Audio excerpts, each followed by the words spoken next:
అందుకని ఇక్కడ అమ్మ చరిత్ర ద్వారా మనకి ఏం తెలియబడుతుంది, ఎప్పుడైతే చవన మహర్షి చెప్పాడో వెంటనే ఆ ధర్మశ్రేష్ఠి తన భార్యతో కలిసి అత్యంత భక్తి శ్రద్ధలతో గొప్ప తపస్సు చేశాడు. తన భార్య పేరు ఆర్యక. ఆ ఆర్యకతో కలిసి తపస్సు చేస్తే ఆ దీక్షకి ఆ తపస్సుకి అమ్మ సంతృప్తి చెందింది.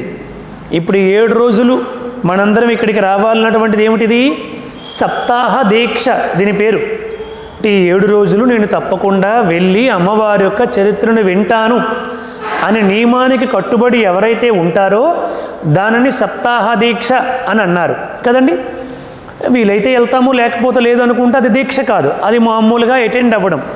తప్పకుండా అటెండ్ అవుతాను అని నియమాన్ని పెట్టుకుంటే దీక్ష.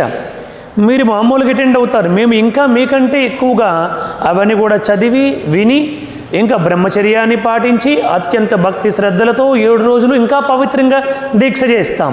ఎక్కడే కాదు, ఎక్కడికి వెళ్ళినా, ఏ సప్తాహం చేసినా, ఏది చదివినా ఆ నియమ నిబంధనల్ని తప్పకుండా పాటిస్తాం. కారణం ఏమిటి, ఇది దీక్ష.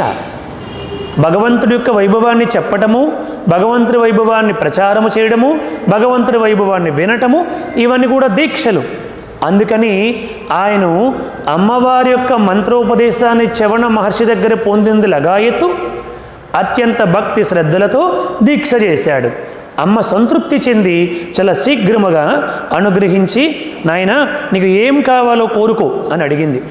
అమ్మ, నాకు సంతానము కావాలి, నా భార్య ప్రతిరోజు కూడా సంతానము లేదని ఎంతో దుఃఖపడుతూ ఉంది, కాబట్టి ఒక వంశోద్ధారకున్నటువంటి ఒక కుమారుణ్ణి ప్రసాదించు అని ప్రార్థన చేస్తే, నువ్వు ఎంతో భక్తితో తపస్సు చేసావు, నీ భార్య కూడా అత్యంత భక్తితో తపస్సు చేసింది.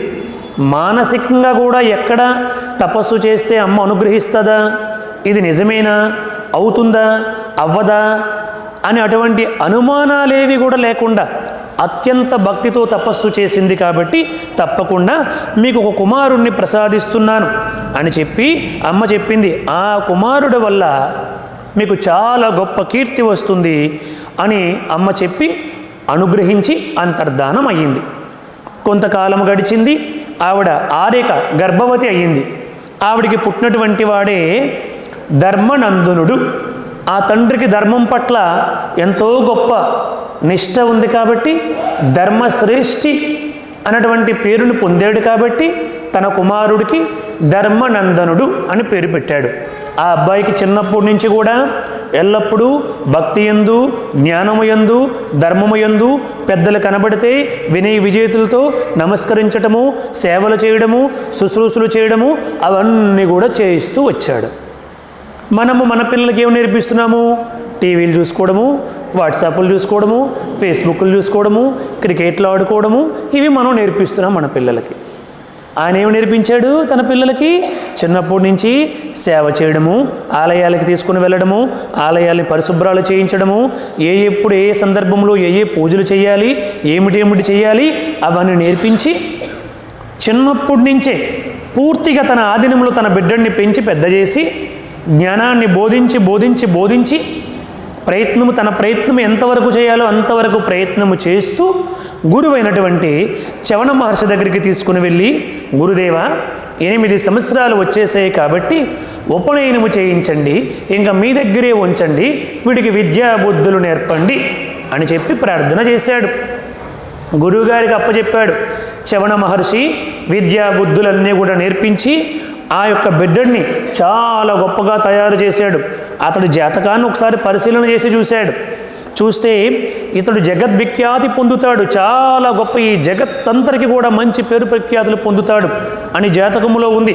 గురువు ఇంకా సంతృప్తి చెంది, నాకు కూడా చాలా మంచి పేరు వస్తుంది ఈ బిడ్డ వల్ల అని చెప్పి చాలా బాగా విద్యాబుద్ధులు నేర్పించాడు. ఒకరోజు అతడు గురుకుల ఆశ్రమంలో ఉంటూ ఉండగానే అన్ని విద్యలు బాగా అవపోసన పట్టాడు. ఎల్లప్పుడూ కూడా గురువుకి సేవ చేస్తూ గురువు చెప్పిన విద్యలన్నీ కూడా నేర్చుకుంటూ సాధన చేస్తూ చాలా గొప్పగా జీవిస్తున్నటువంటి సందర్భంలో అడవికి సమిధులు తీసుకుని రావడానికి, ఫలాలు పుష్పాలు తీసుకుని రావడానికి అడవికి వెళ్ళారు. అడవి అంటే ఏదో కేకారణ్యాలు కాదు, ఆలున్నటువంటి ప్రాంతం ఉన్నటువంటి అడవి. అంటే మనం ఒకప్పుడు చూస్తే ఏమంటామంటే కొంచెం ఊరు బయటికి వెళ్తేనే ఒకప్పుడు ఇదంతా కేకారణ్యంలాగా ఉండేది అంటాం మనం కదండి. ఇప్పుడు అక్కడ ఇల్లులన్నీ వచ్చేసాయి, కానీ ఇప్పుడు ఈ కాలనీ అంతా ఒకప్పుడు కేకారణ్యం అంటాం కదా. అట్లా వాళ్ళు ఉండే ఆ ఆశ్రమానికి దగ్గరలో ఉన్నటువంటి ప్రాంతానికి వెళ్ళారు, ఆ ఆటవిక ప్రాంతంలోనికి వెళ్ళారు. వెళ్ళి ఆ ఫలాలు, పుష్పాలు, సమిధలు ఏమిటేమిటి కావాలో అవన్నీ తీసుకొస్తూ ఉండగా అతడికి ఒక గొప్ప భయంకరమైనటువంటి అరుపులు వినిపించాయి. ఎవరబ్బా ఇలా అరుస్తున్నారు, ఏమి జరిగిందని చెప్పి అతడు ఆ ప్రాంతం వైపు ప్రయాణం చేసుకుంటూ వెళ్ళాడు. ఆ అరుపులు ఎక్కడి నుంచి వినిపిస్తున్నాయా ఆ ప్రాంతానికి వెళ్ళాడు. అది వింధ్య పర్వత ప్రాంతము. అక్కడ ఉన్నటువంటి ఒక వ్యాధుడికి అంగీరసుడు అంటే ఒక కిరాతుడు, అడవిలో ఉన్నటువంటి ఒక బోయ జాతికి సంబంధించినటువంటి వాడికి, ఆ కిరాతకుడికి అంగీరస మహర్షి దొరికిపోయాడు. అతన్ని పట్టుకుని చిత్రహింసలకు గురి చేస్తూ బలవంతంగా ఈడ్చుకొని వెళ్తున్నాడు. ఒరే, నేను బ్రాహ్మణోత్తముడిని, తీర్థయాత్రలు చేసుకుంటూ వింధ్య పర్వతానికి వచ్చాను, నీ పాలిట పడ్డానేమిట్రా, నన్ను వదిలిపెట్టు, నన్ను క్షమించు, నేను తీర్థయాత్రలకు వెళ్ళాలి అని అనేక విధాలుగా ప్రార్థిస్తూ ఏడుస్తూ ఉన్నాడు. అతడు, ఆ కిరాతకుడు అతన్ని ఈడ్చుకుంటూ వెళ్ళిపోతున్నాడు. ఇది ఈ బాలుడైనటువంటి ధర్మనందనుడు చూశాడు. దాదాపు అప్పటికి అతనికి 13-14 సంవత్సరాల వయస్సు ఉంటుంది. చూసి అతని దగ్గరికి వెళ్ళి, ఓ కిరాతుడా, అతడు బ్రాహ్మణోత్తముడు, అతన్ని ఎందుకు నువ్వు ఈ విధంగా ఈడ్చుకొని వెళ్తున్నావు? ఇది తప్పు కదా. 4 వర్ణములలో బ్రాహ్మణుడు అత్యంత ఉత్కృష్టమైనటువంటి వాడు, అతనికి నమస్కరించాలి, పూజించాలి, గౌరవించాలి తప్ప అతన్ని ఇలా బాధించకూడదు అని అనేక విధాలుగా ధర్మాలు చెప్పడం ప్రారంభించాడు. నువ్వు చూస్తే చిన్న పిల్లవాడివి, నాకు ధర్మాలు బోధిస్తావా అని తీవ్రమైనటువంటి కోపాన్ని పొంది ఆ కిరాతకుడు చెప్పాడు, నేను ఇతన్ని ఎందుకు చంపాలనుకుంటున్నానని అడిగేవు కదా, నేను ప్రతి సంవత్సరం కూడా ఈ ప్రాంతంలో శక్తి పూజ చేస్తాను. అమ్మవారికి సంవత్సరానికి ఒకసారి విశేషంగా మనము శక్తి పూజ చేస్తాము. ఎప్పుడు చేస్తాము? దుర్గాష్టమి చేస్తాము కదా. అలాగే ఆయన కూడా శక్తి పూజ చేస్తాను. ఆ శక్తి పూజలో నర బలి ఇవ్వడము నాకు ఆనవాయితీ. ఈరోజు ఇతడు నాకు లభించాడు కాబట్టి ఇతడిని తీసుకొని వెళ్ళి బలి ఇవ్వాలనుకుంటున్నాను అని చెప్పి తీసుకొని వెళ్ళిపోతున్నాడు.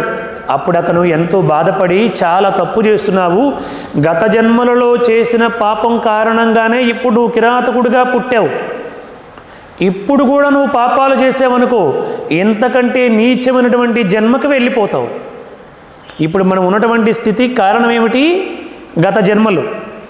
గత జన్మల్లో చేసినటువంటి పాప పుణ్యముల కారణంగానే ఈ జన్మ మనకు వచ్చింది. దీన్ని సద్వినియోగం చేసుకున్నామా ఇప్పుడు ఉన్న జన్మ కంటే ఉత్తమ జన్మ వస్తుంది. దీన్ని దుర్వినియోగం చేసుకుంటే ఇప్పుడు ఉన్న జన్మ కంటే కింద జన్మకి వెళ్ళిపోతాం. కింద జన్మకి వెళ్ళడం మంచిదా, ఉత్తమ జన్మకి వెళ్ళడం మంచిదా అండి? ఏ జన్మ కావాలి? ఏమండి, ఏ జన్మ కావాలి? ఉత్తమ జన్మ కావాలా? ఉత్తమ జన్మ కావాలంటే ఏం చేయాలి? అది అక్కడ ఉంది ప్రాబ్లం. ఉత్తమ జన్మ కావాలంటే ఉత్తమముగా జీవించాలి కదా. కానీ మన జీవితమేమో అధమము, మన జన్మేమో ఉత్తమము కావాలంటే కుదరదు. సకల శాస్త్రాలు చెప్పింది ఆ కీ పాయింట్స్, మనం ఆ కీ పాయింట్స్ పట్టుకోవాలి, చరిత్ర చెబుతూ మన జీవితానికి అన్వయించుకోవాలి. సరేనా? ఏం చెప్పాడు ధర్మనందనుడు? నువ్వు గత జన్మలలో తప్పులు చేసేవు కాబట్టి, అనేక పాపాలు చేసేవు కాబట్టి ఇలా కిరాతకుడివై పుట్టావు, అడవిలో ఆటవికుడిగా పుట్టావు. ఇప్పుడు కూడా నువ్వు మనలా ఈ బ్రాహ్మణోత్తముని హింసించడము, చంపడము ఇటువంటి పాపాలు చేస్తే ఇంతకంటే నీచమైనటువంటి జన్మ వస్తుంది, జాగ్రత్త, ఇది ధర్మశాస్త్రము చెబుతుంది అని హెచ్చరించాడు. కానీ మూర్ఖులకి అవన్నీ అర్థమవుతాయా? అవన్నీ ఎవడు చూశాడులే అనుకుంటాడు వాడు. కానీ జ్ఞానం ఉన్నటువంటి వాడికి వెంటనే అర్థమవుతుంది. కోరికలలో 3 రకాల కోరికలు ఉంటాయని శాస్త్రం చెప్పింది. అన్నీ కోరికలు కావండి, కోరికలే అన్నప్పటికీ అన్నీ ఆ కోరికల్లో వ్యత్యాసం ఉంది. ఏమిటది? ఉత్తమ కోరికలు, మధ్యమ కోరికలు, అధమ కోరికలు అని 3 ఉన్నాయి. అధములు బాగా త్రాగి తందనాలాడాలి, బాగా ఎంజాయ్ చేయాలి, జీవితం అంటే ఇదే అనుకుంటారు. తాగి తందనాలాడడమే జీవితం అంటే, ఇది నాకు లభించాలి అని కోరుకుంటారు అధములు.